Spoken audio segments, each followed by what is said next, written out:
I'm Dave of All Styles, and I want to thank you for listening to Volume 2 of Dave's Stories Read by the Fire. Here are 6 new original stories that I wrote. I hope you enjoy them. 1 pizza, 32 pieces, and the best classroom moment of my life, or how I learned to teach fractions. Written by Dave of All Styles. Read by Dave of All Styles. It was 1985, and I was teaching 6th grade math in South Central Los Angeles. My students were having a miserable time trying to understand fractions. The math specialist suggested I try using manipulatives. She showed me tiny plastic pieces that looked like shiny blue pizza slices and fit together to make a circle. I thought this might work, so I asked her for 30 sets of them for my lesson. I was surprised when she let out a bitter laugh. The school doesn't have any. This is my own set that I brought from home, but I can show you how to use them on an overhead projector so all the students can see it. This made me mad. Manipulatives were supposed to be, manipulated. Using them properly brought a concept from theoretical to touchable. Using them in a glorified slideshow reduced them to visual models. Of course, the math specialist was only trying to help, so I just said, no thank you. She did give me an idea. What if, instead of those blue plastic triangles, I bought the class some real pizza? Not the soggy, lukewarm, no-cheese crap they served in the cafeteria, but Domino's. I had 20 minutes left in my lunch break, so I went to see the principal and outlined my plan. It was his lunch too, but he managed to bellow with half a mouthful of bologna, "How much is this going to cost the school?" I waved him off. I can get 5 pies for $40, and it's on me. He shook his head, pulled out 2 20s out of his own wallet, and motioned for me to use his phone.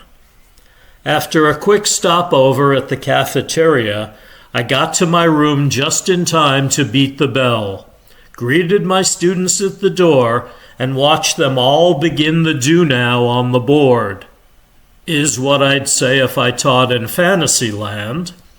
In reality, most of them did get to work. Darnell still stared at the ceiling. I made a mental note to ask him if there was anything up there.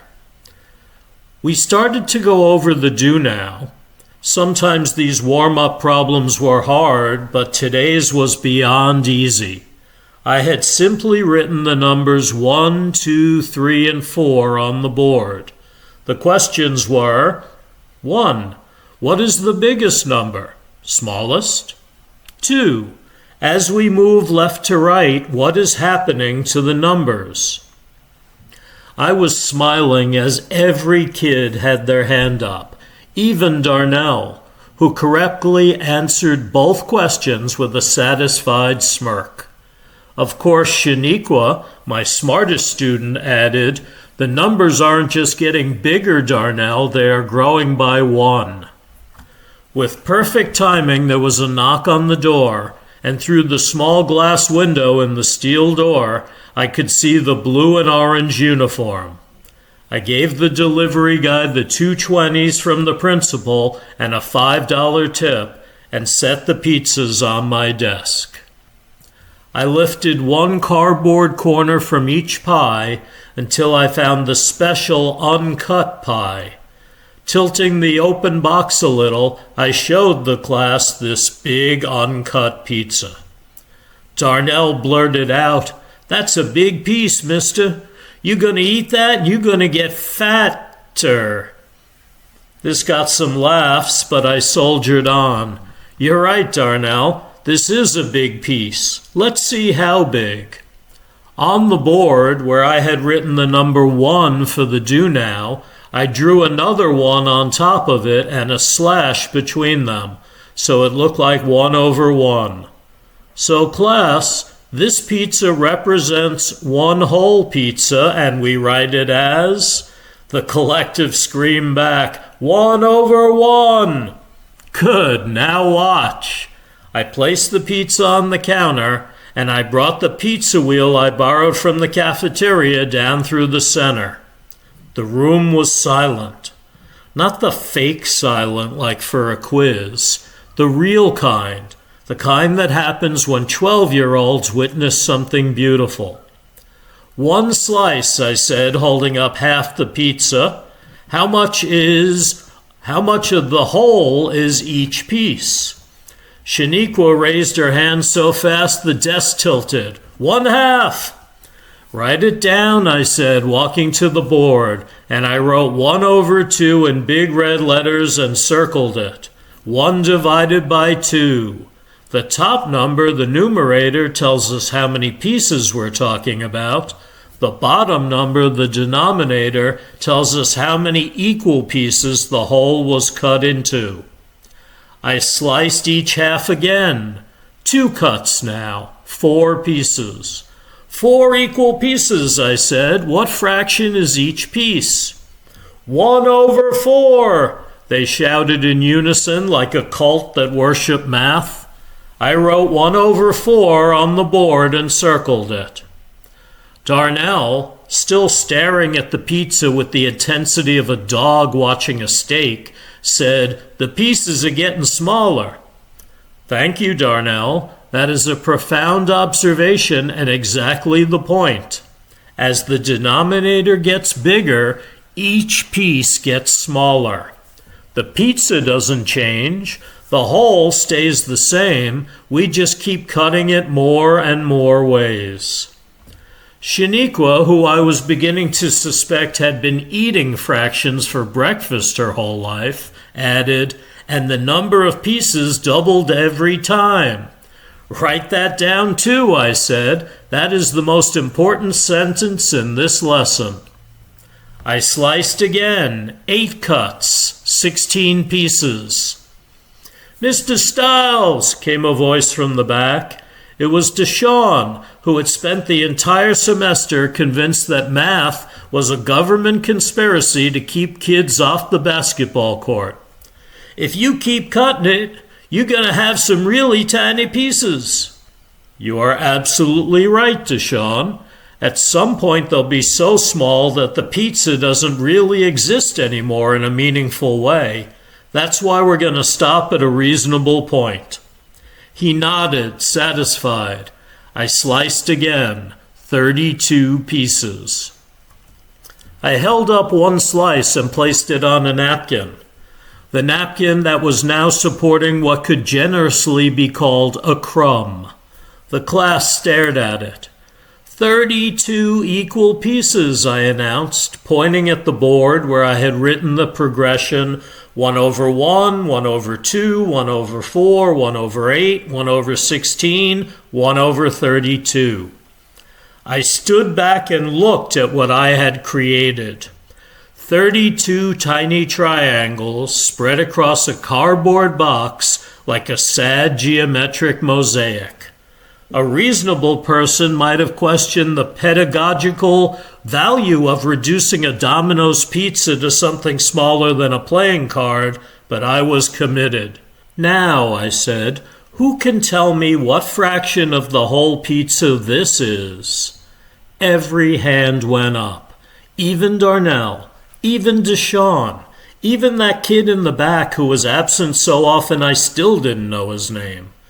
They were all staring at the pizza with the desperate focus of someone who understood, for maybe the first time in their life, that this tiny piece still meant something, that it was 1 out of 32, and that's a real number. Shaniqua predictably raised her hand the highest. 1/32, 32 equal pieces, and each one is 1/32 of the whole. I picked up one of the 32 slices, held it between my thumb and forefinger, and ate it. 31 left. You see, I said, chewing, when you eat one slice, you're not subtracting a pizza. You're subtracting 1/32nd of a pizza. Deshawn looked at the pile. Can we eat the rest? Nodding, I gave everybody one teeny slice, and as they eagerly wolfed them down, I said, "Okay, the other 4 pies are just for me." I let the kids' disappointed sighs go on for a full minute, then added, "Just kidding," and I gave each student a full-size slice. That was the last thing I said before the room erupted into the kind of joyful chaos that would have gotten me fired in any classroom management video ever made. It was loud. It was messy. Darnell got sauce on his shirt. Someone dropped a slice and someone else picked it up off the floor and ate it anyway, which in 1985 South Central LA was basically a sign of good character. Shaniqua, being Shaniqua, asked if she could write the fraction on the board. I handed her the marker. She wrote 31/32 next to mine and added a little asterisk. Next to it she wrote remaining. I gave her extra credit. That was one of the best fraction lessons I ever taught. Not because of the overhead projector, not because the math specialist plastic blue triangles I never got to use, because of the pizza. Because it was real and it was messy and every kid walked out with grease on their fingers and a number in their heads. The math specialist heard about it and asked me the next day how the lesson went. Pretty well, I told her. Did they understand fractions? I thought about Darnell, who finally stopped staring at the ceiling. I thought about Deshawn, who now firmly believed that math was not a government conspiracy, but rather a pizza distribution problem. I thought about Shaniqua, who I suspect already knew everything I was going to teach for the next 3 years and was just being polite. Yeah, I said, I think they did. The Hilarious Disaster of My First Date. Written by Dave of All Styles. Read by Dave of All Styles. Looking back, I suppose I should have seen disaster brewing the moment I put on that shirt for my first real date. This was not just any shirt. It was a polyester marvel in a shade of orange that could only be described as radiant sunset meets unfortunate fashion choice. My mother had picked it out with such pride, smoothing the wrinkles from my shoulders and telling me I looked just like a young Donny Osmond. Not a big confidence booster, as Donny was only a few years older than I was, and I was desperately trying to look older. As most junior high school dates do, mine started with a girl. The girl's name was Jennifer Walsh, and she had spoken to me. Actually spoken to me. Not at me, not through me as if I were invisible, but to me. In the hallway between Mrs. Peterson's social studies class and the perpetually sticky drinking fountain, she had stopped, twirled a strand of her magnificent brown hair around one finger, and asked if I wanted to maybe hang out sometime. I suavely stood there, mouth slightly ajar like a particularly dim-witted goldfish, and managed to produce a sound that might technically be classified as speech. I recovered smoothly. Yeah, sure, maybe. Then she smiled. I still don't know what happened in that moment, but I like to think that clearly something had gone wrong in the cosmic ordering of events for Jennifer Walsh to look at my rumpled self and think, Yes, this is the one. Later that night in my living room, I sought advice from the only man around. Keep it simple, my father gave me his dating advice in between puffs of his ever-present Marlboro cigarette, which was classified as health food in 1974. Simple, I mumbled through the smoke as I thought. We lived exactly 4 blocks apart, but this was 1974, and even at 12, I understood that I needed to go to her house first. Picking someone up implied a level of sophistication I had not yet achieved, but was desperate to project. I'd look like a baby if my parents drove me, so I would ride my bike, the one with the rust spot on the chain guard that I had strategically covered with a Scooby-Doo Band-Aid. Had I but thought about Jennifer getting on her bike and the 2 of us pedaling off to the park, everything might have ended differently. But I had this image in my head of Jennifer Walsh sitting on the handlebars of my bike like they did in the movies. I now know there were so many things wrong with that stupid image. I had a week before the big date, so I had plenty of time to fantasize about how perfect it was going to go. It was the longest week of my young life. On the big day, she stood at the end of her driveway in a sundress that made her look like a magazine cover. I wheeled up on my trusty 10-speed with its too small frame and the banana seat I had long since outgrown, looking less like a young Donny Osmond and more like a circus performer who had lost his unicycle. "Hey," I said with the casual confidence of a person who had never successfully talked to a girl in his life.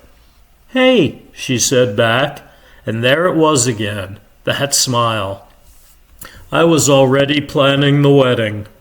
We would have 3 children and a golden retriever.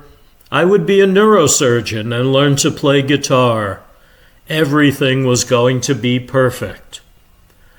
No matter what I decided, life always has other plans.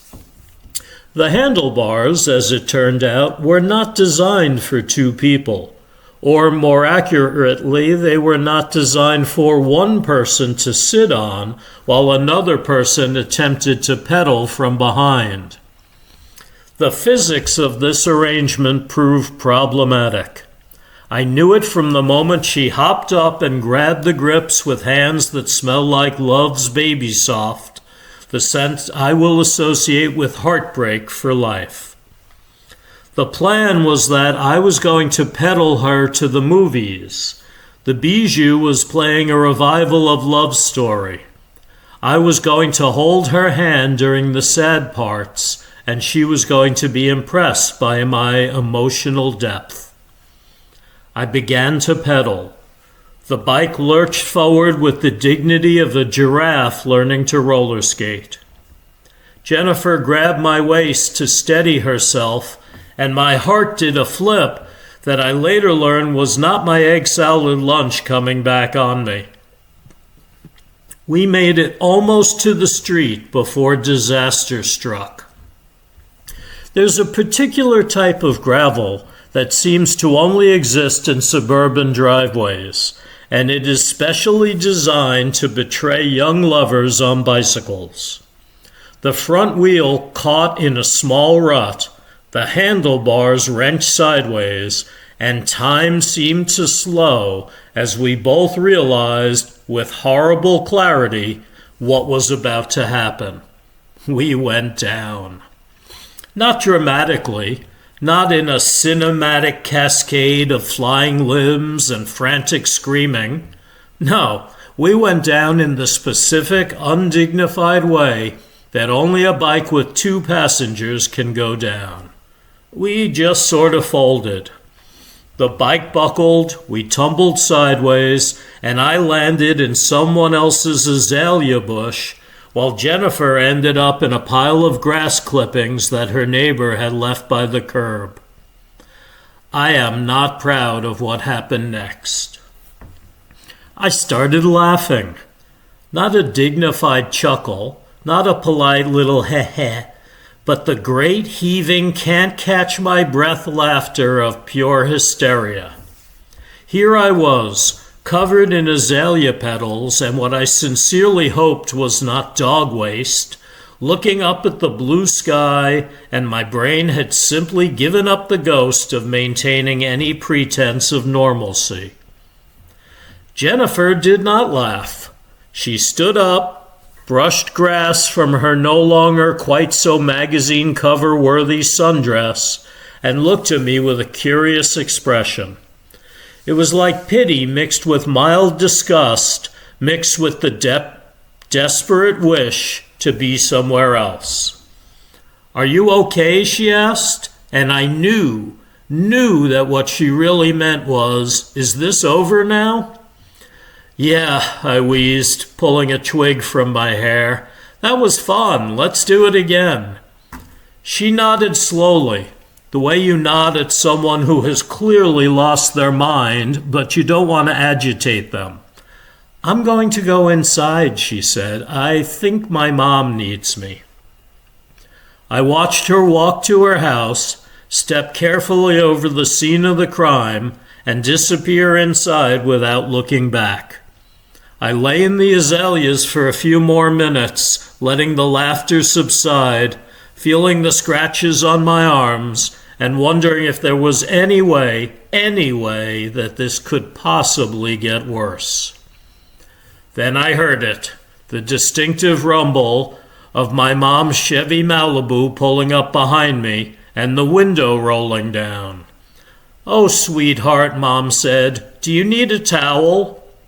I was 12 years old, covered in flower debris, and my mom had come to rescue me from my own romantic catastrophe.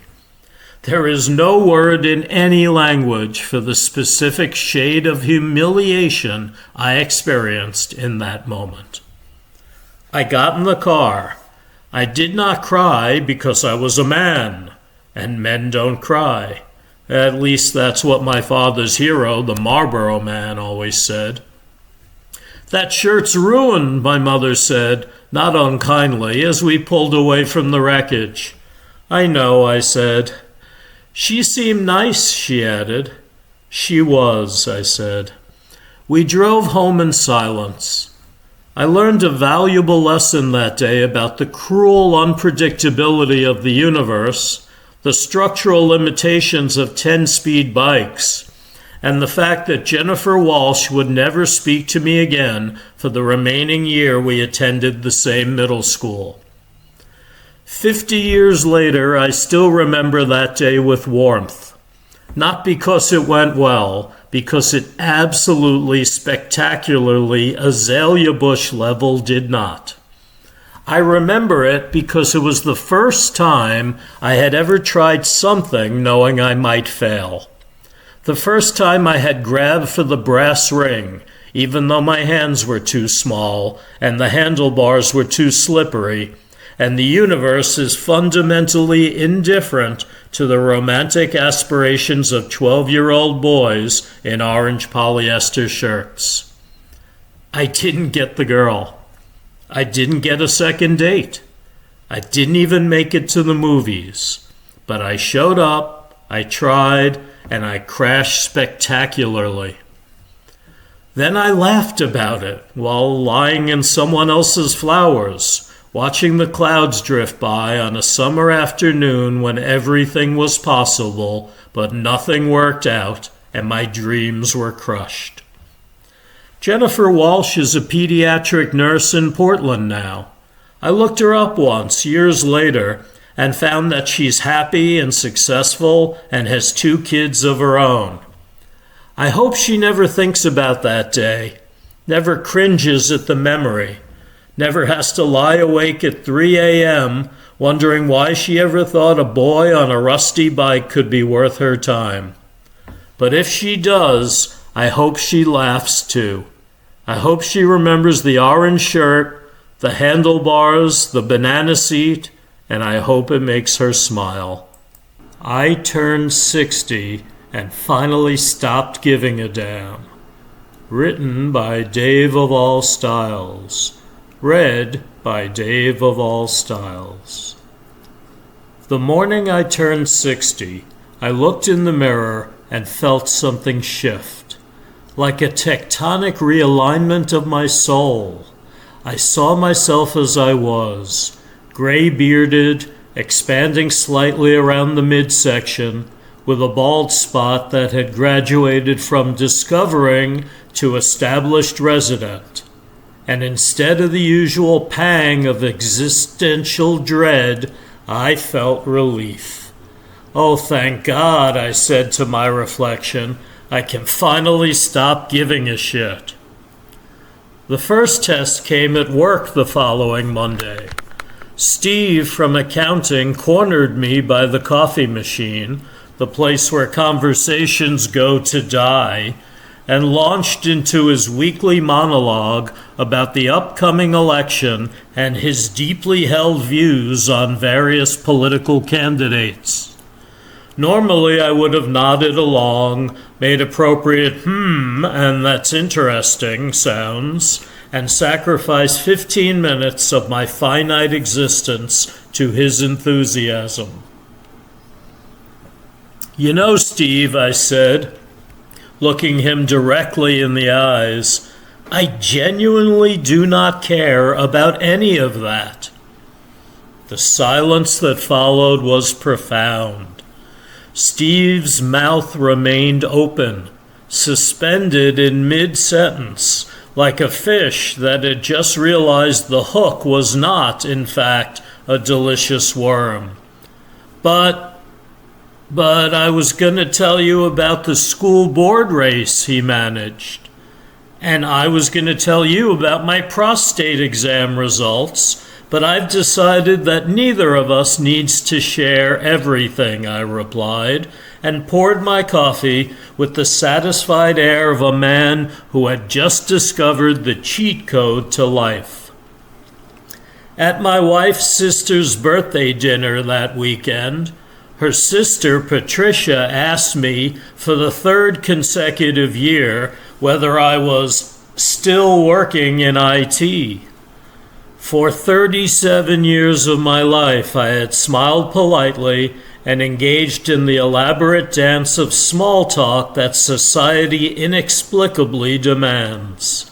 I had inquired about her children, her garden, her theories about essential oils curing various ailments. I had performed emotional labor that would make a therapist weep with pride. Patricia, I said, buttering a roll with the calmness of a man who had achieved enlightenment, you've asked me this exact same question every year since 1987. I have been in the same field at the same company for my entire adult life. You could look this up. You choose not to. I choose not to perform this theater for you anymore. The table went silent. My wife kicked me under the table. Patricia's husband started choking slightly on his wine. My mother-in-law developed a sudden, intense interest in the breadbasket.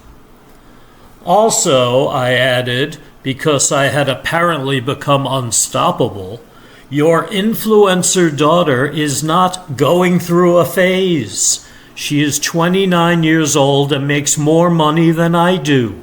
Maybe acknowledge that. Later, in the car, my wife stared straight ahead for a full 3 minutes before speaking. You can't just do that, she finally said.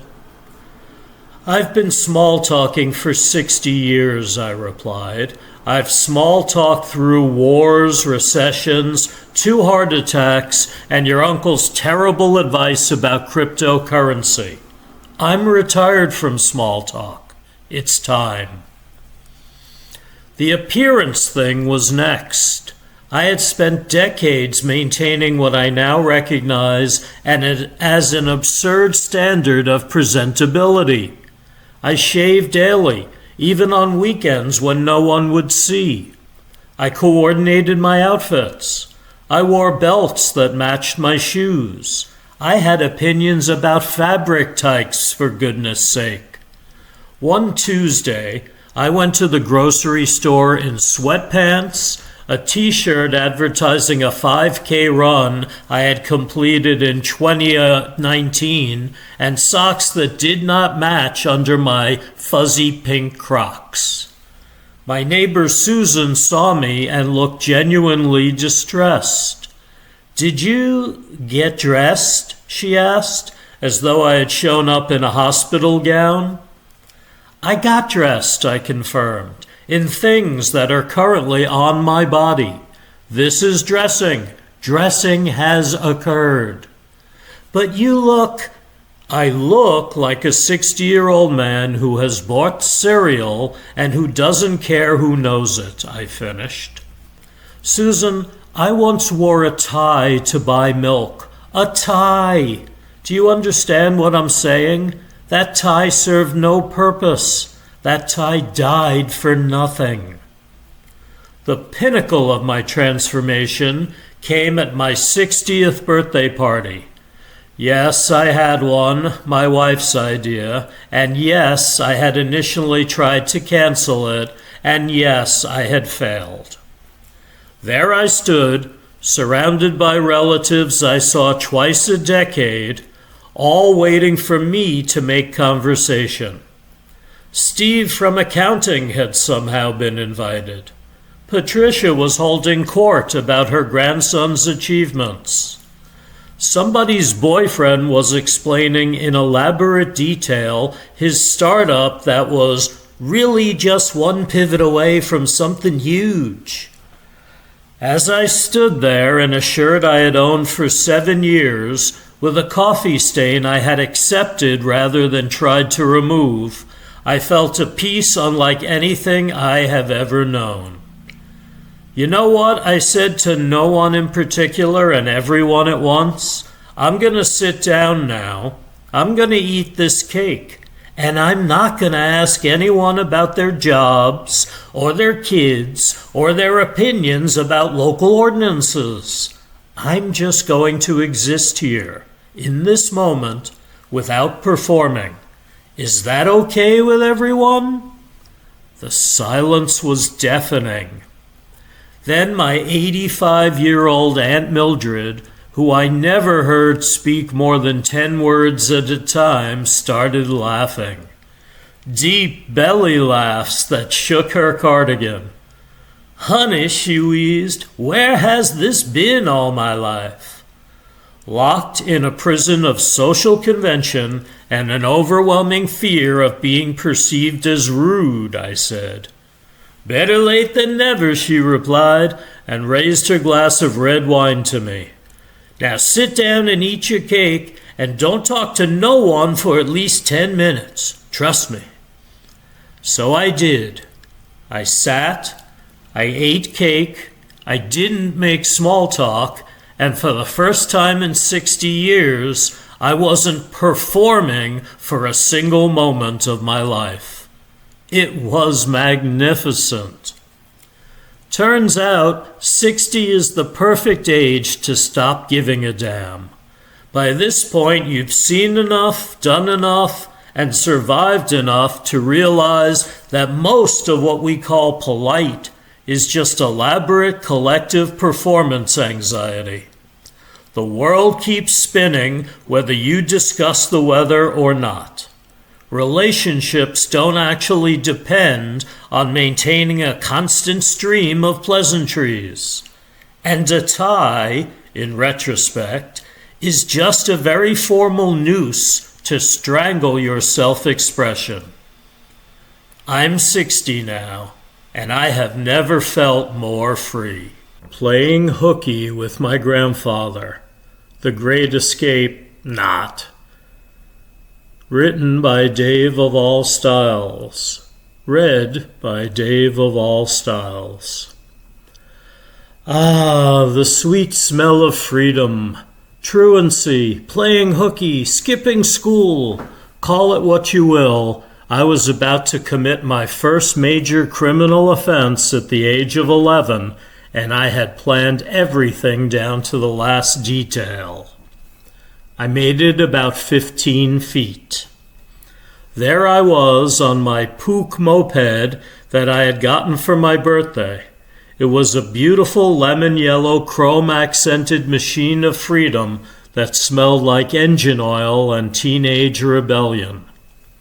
I had hopped on my faithful machine, ready to ride the 3 miles to the mall, spend approximately 5 hours losing my mind and my allowance at the arcade pinball machines like a proper hoodlum, and then ride home at 3 p.m. like a responsible student who had definitely attended every single class.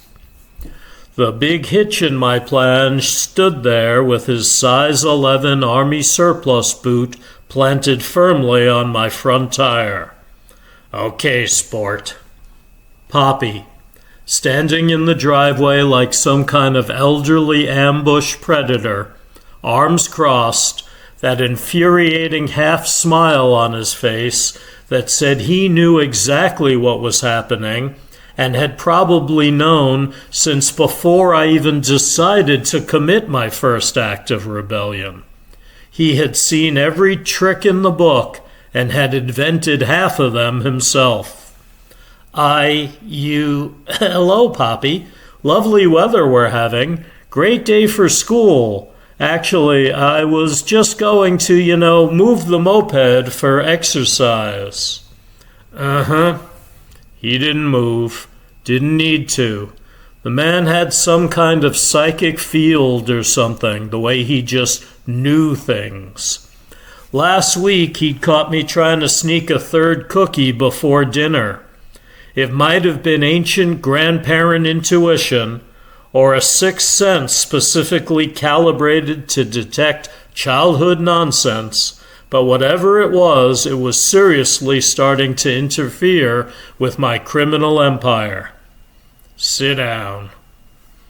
There was no point in pretending anymore. This man had seen through my elaborate scheme like it was made of tissue paper. I killed the moped's engine.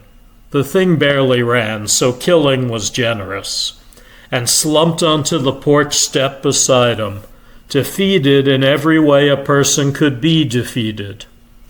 So, he said, after a long silence, like suggested he was enjoying this immensely. So, you were going to ride that death trap to the mall? How did you know? I blurted out, then tried to be cool. I was going to ride that beautiful, legitimate form of transportation to the mall. There's no law against it. I checked. Poppy snorted. Not a regular laugh, but one of those laughs that meant I had said something so ridiculous that he needed to physically exhale it out of his system. Right. Like how you checked to make sure you could fit in the washing machine? To be fair, I did fit. And you were stuck for 2 hours. Details. I waved my hand dismissively because some things were better left in the past. The point is, Poppy, school is stupid. Today we were going to do some lame worksheet about fractions or whatever, and everybody knows fractions are just lies adults made up to confuse children. Fractions are pretty important, he said in this tone that suggested he was absolutely playing devil's advocate now. Are not. Are too. Are not. And when am I going to need to know what 3/4 of 16/17 is, Poppy? Name one time. Cooking. All right, name another time. Puzzles. Got any more? He did. Building things, shopping, pinball. Pinball doesn't use fractions, Poppy. Pinball uses... I made a vague gesture with my hands, trying to simulate body English and looking like a disco dancer. You're putting quarters into a machine that was designed using ratios, measurements, and mathematical probability. The angle of the flippers, the weight of the ball, the distribution of bumpers. He leaned back, looking deeply pleased with himself. You need fractions for pinball more than you need them for whatever worksheet you're avoiding. I stared at him. This was, unfortunately, a very good point. You know what? He said suddenly in a tone that made my ears perk up. I'll make you a deal. I don't trust your deals. You should, 'cause they're excellent. He stood up, cracking his back in approximately 17 different places, and walked to where his car was parked. You ride your moped to the mall. I'll follow you in the car. You'll what? I'll follow you. Make sure you don't kill yourself on the way there, because that thing sounds like it's held together by prayers and denial. Then we'll play pinball together.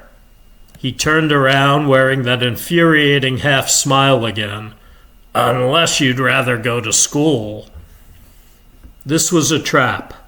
Obviously. It had all the markings of a trap. Easy terms, minimal effort, the promise of fun stuff, and yet I couldn't see the actual catch. What's the catch? I asked suspiciously. The catch is that when we get home, you're going to do that fractions worksheet anyway. Not because I told you to, because you're going to want to understand how the pinball machine works. The angle of the flippers, the speed of the ball, the math behind it. That's what's going to make you actually good at pinball, not just mashing buttons. He shrugged. Or don't, your choice, but we both know you're curious. We do not both know that. We absolutely do. He pointed at the Pook moped. Now get going before I change my mind and send you straight to Mrs. Patterson. You're covering for me? I asked, because I needed to hear him say it. I'm accompanying you. There's a difference. He grabbed his keys from his pocket. Also, I'm buying the pinballs 'cause you have no money. We played pinball for 2 hours. Poppy was, against all expectation, terrible at pinball. He hit the ball directly into the drain 17 times in a row. 17! I counted. How? I finally said, after watching him miss what had to be the easiest shot in the history of pinball.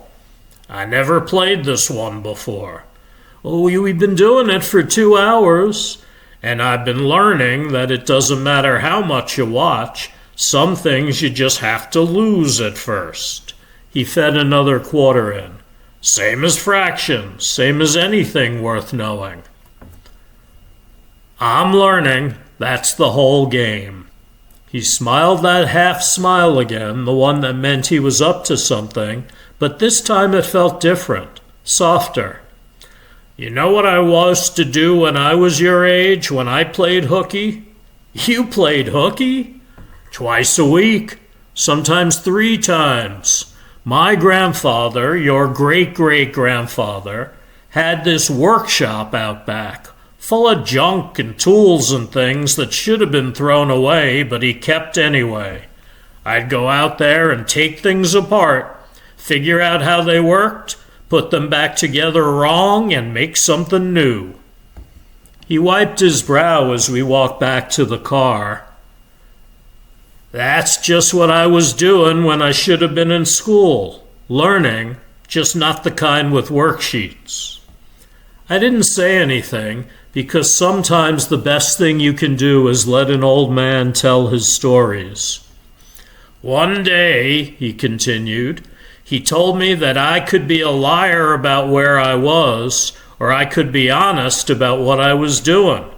Playing hooky to waste time? That's just lying with extra steps. But playing hooky to learn something, to build something, to figure out the world in your own way? He shook his head. That's just being a student. A different kind. Hey, Poppy? Yeah?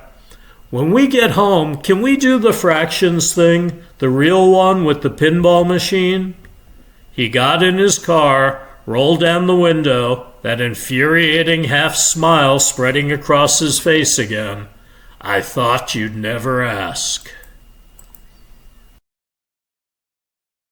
My daughter replaced my Oreos with prunes. Written by Dave of All Styles. Read by Dave of All Styles. Henry Jenkins had enjoyed exactly 2,847 consecutive days of peace since his daughter moved to Portland. Not that he was counting. The calendar on his fridge with the giant red X's marking each day was for weather tracking. Very specific daily weather tracking. So when Jennifer announced that she was coming to visit, Henry felt a complex emotion wash over him. Somewhere between surprise colonoscopy and car won't start. I'll be there Saturday, Jennifer had chirped on the phone. I can't wait to see you, Dad. Translation, Henry thought. I can't wait to judge everything you've done since I left and tell you how well Mom's doing with her new partner, Steve. He looked around his living room. The recliner, the TV tray with the permanent stain from 2019, the tower of TV guides that he kept despite not having a subscription since 2003. It was perfect. She would hate it. Saturday arrived. Jennifer burst through the door carrying 17 reusable bags, a yoga mat, something plugged into a portable battery that was ionizing the air around her, and a live plant she'd already named. Dad! She hugged him like she was performing CPR. You look... The pause lasted long enough for Henry to mentally update his will. Exactly the same. Yes, aging stopped the moment your mother left me. I've been preserved by spite and processed cheese. Jennifer surveyed the living room the way a detective surveys a crime scene where the victim is taste. Dad, is that recliner new? No, Jennifer, it's the same one. It's aged with me. We're growing old together. It's romantic, really. Dad, prolonged sitting is the new smoking. Then I'm about 4 packs a day and I'm not quitting. What about getting a girlfriend? I tried that once. They were all over me like The Bachelor, and I hated letting all those women down. She was already in the kitchen. Henry heard a sound, not quite a scream, not quite a gasp, more like the noise a soul makes when it leaves the body. She'd found the fridge. Dad, this ham expired 3 weeks ago. That's not expiration, that's maturation. It's aged ham now, very European. There's something growing on it. That's Maurice de Mold. He's new. We're bonding. Jennifer emerged holding the ham at arm's length like a biohazard, which it probably was, and deposited it in the meat drawer with the solemnity of burial at sea. I brought you kale chips, she said. Henry stared at the bag, then at his daughter, his face turning sour. Jennifer, sweetheart, I served in the military. Overseas, I ate things you cannot imagine. I will not, however, eat dehydrated lawn. By Sunday morning, Henry's coffee had been replaced with something called adaptogenic mushroom blend that tasted like dirt with depression. His thermostat had been lowered to a temperature he was pretty sure violated the Geneva Convention, and Jennifer had rearranged his spice rack for better energy flow. The turmeric was blocking your cayenne's chi, she explained, moving jars with the intensity of a surgeon. Jennifer, the only energy my cayenne has is mildly spicy. That's it. That's the whole thing. Dad, you have 13 expired spices. They're not expired, they're vintage. This paprika's from 2007. Yes, it was a very good year for paprika. She had also found his Oreos. She held them up like a prosecutor presenting evidence. Dad, these have 47 ingredients. And every single one of them brings me joy. She held out what looked like a tiny turd. Try one of these carob clusters. I don't know what those words mean, and I'm choosing to keep it that way. They taste almost exactly like chocolate, and I'm sure Portland almost exactly feels like a real city. Jennifer's eye twitched. Henry smiled. Still got it. Sunday night they sat on the porch, and Jennifer made him some herbal tea. It tasted like someone had boiled a meadow, but he drank it anyway. I worry about you, Dad, Jennifer said quietly. Alone out here, eating expired ham, talking to your recliner. I don't talk to my recliner. You called it old friend when you sat down. It's a term of endearment. She looked at him. He looked at his tea. Somewhere in the distance, a dog barked, completely unaware of the emotional complexity unfolding on the porch. I just want you to be healthy, she said. Henry sighed. Jennifer, I appreciate that you flew 2,000 miles to yell at my refrigerator. That's love. Annoying, relentless, kale-flavored love. Jennifer smiled. I hid the Oreos. You're not getting them back. He pointed at his nose. Jennifer, I have a cream filling detector and no plans tomorrow. Monday morning, Jennifer headed to the airport. Henry waved from the porch until her rental car disappeared. Then he walked inside, straight to the garage, opened the false bottom of his toolbox, and retrieved his real Oreo stash. He sat in his recliner. He turned on a reality TV show Jennifer would definitely disapprove of, and sat. His phone buzzed. A text from Jennifer. Landed safe. Miss you already. Please throw out Maurice. Then immediately after. Also, I found the toolbox Oreos. I replaced them with prunes. Love you. Henry stared at his phone. He looked at his cookie package and slowly opened it. Prunes, every last one.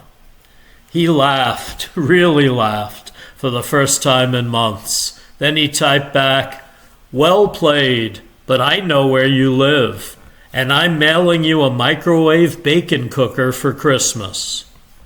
Her response was instant. You wouldn't! Henry smiled and took a bite of prune. It was terrible. He'd never been prouder of that girl in his life. The Impossibly Hard Life of Charity Charles. Written by Dave of All Styles. Read by Dave of All Styles. I'll tell you about Charity Charles because nobody else will. And honestly, that's a tragedy wrapped in irony so thick you could slather it on toast and call it breakfast. Charity jokes that the only charity she had ever been given in life is her name. She is a homeless single mother which in Los Angeles means she plays life on hard mode while everyone else is set on easy and complaining about the graphics. She makes $12 an hour working at a smoothie shop where people pay $14 for a drink that is just crushed ice and the dreams of a dying pineapple. She is excellent at her job. She can upsell a protein boost to a marathon runner with split ends while simultaneously de-escalating a customer who insists that wheatgrass is a scam perpetuated by the herbal medicine cabal. Her second job is at Amazon, throwing boxes around on the night shift.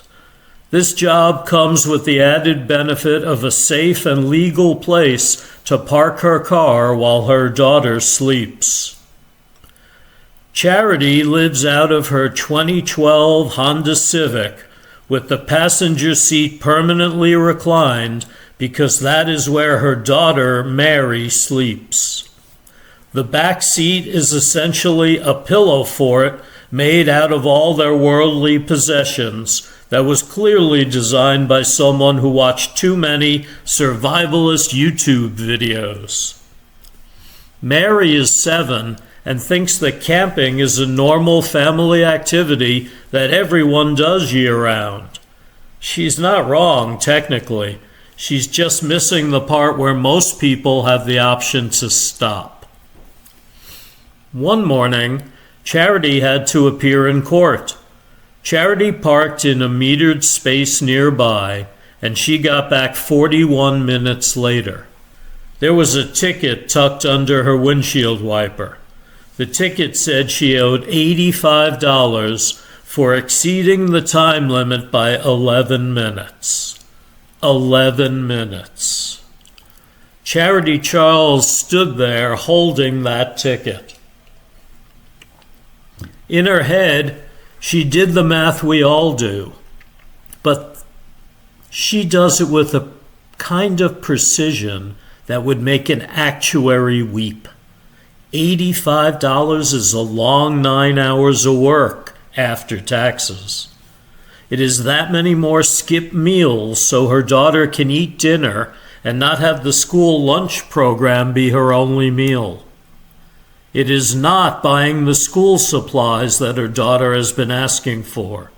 Not demanding, just quietly asking in a way that kids ask when they have learned that asking too much makes you a burden. You see where this is going? It's a poverty loop.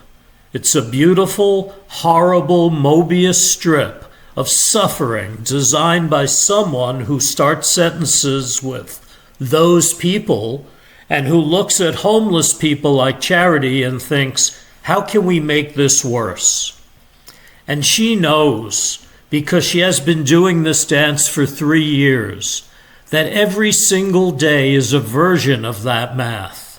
Every single day she does algebra with her family's lives as variables, and the equation never balances. And the solution is always to sacrifice something essential so you can technically survive. The kicker is that homelessness is illegal. All right, being homeless is not technically illegal, but lots of things associated with homelessness, like sleeping or camping in public, obstructing sidewalks, or storing property in prohibited areas are all illegal. In Los Angeles, the city of angels, the mecca of the American dream, having zero money can make you a criminal.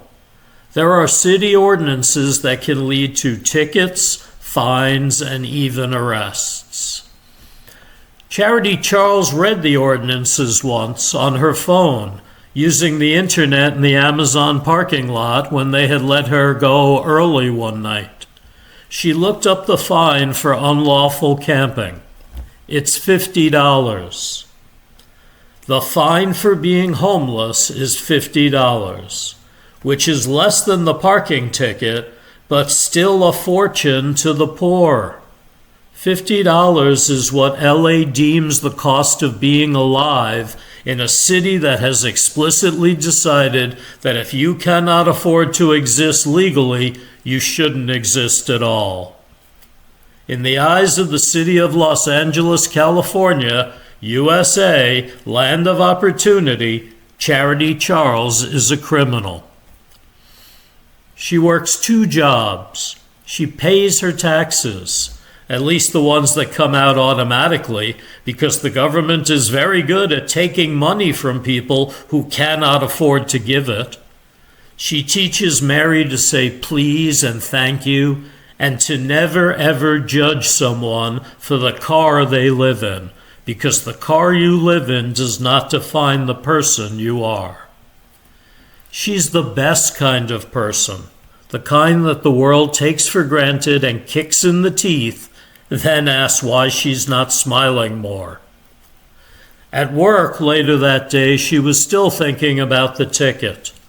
A woman at the smoothie shop, wearing yoga pants that cost more than Charity's take-home pay, complained there is just such a homeless problem in the city, and asked, what is the city going to do about it?